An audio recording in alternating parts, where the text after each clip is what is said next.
work is arguing for a more structural or systems-based approach versus training. Of course, you need education, you need training. The problem is, as you get further away from exposure to that training, the efficacy starts to wane. So if you can actually put into place structures that don't necessarily rely on having repeated a training every 6 months or so, you're probably going to have better outcomes. So for example, things that we've talked about, if you can have the luxury of having a stable healthcare team, do that. Have the same people working on the units together if you can. If you can't, make sure that your protocol and your staff are familiar with this idea of closed loop communication and that your culture and your organization supports it.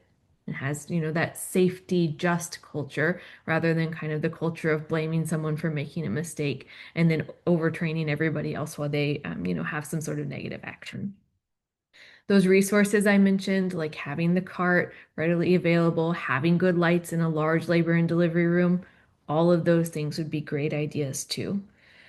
One of the more exciting kind of structural changes that we're working on is figuring out what sort of characteristics and timing of an alert would be helpful to cue clinicians. This patient might be at risk for hemorrhage. So the system we're working with currently has one on admission, and then they have one after delivery, but there's could be a number of hours in between when they show up to deliver and when they actually deliver and move to the postpartum unit. And then what happens after they've been on the postpartum unit for a little bit? So updating risk status and communicating it in a way that doesn't overwhelm clinicians, doesn't contribute to that alert fatigue or alarm fatigue could be really helpful.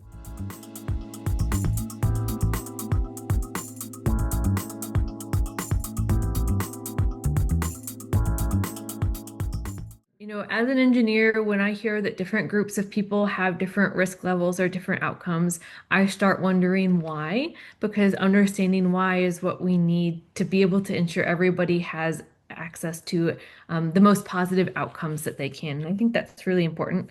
I am concerned that we might lose a little bit of focus on understanding the why so that we can then make those strides for everyone.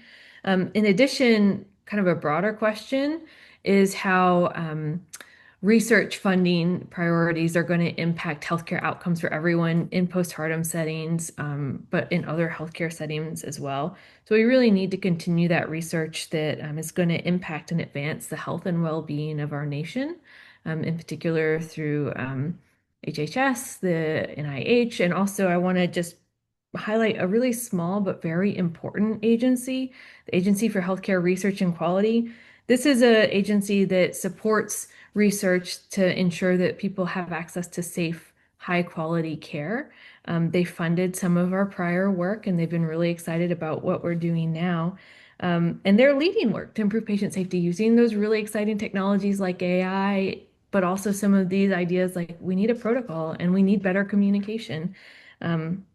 So I really hope that our government is going to ensure that agency and other agencies, institutes, and centers continue to be able to support the really important work that's necessary for our health and well-being.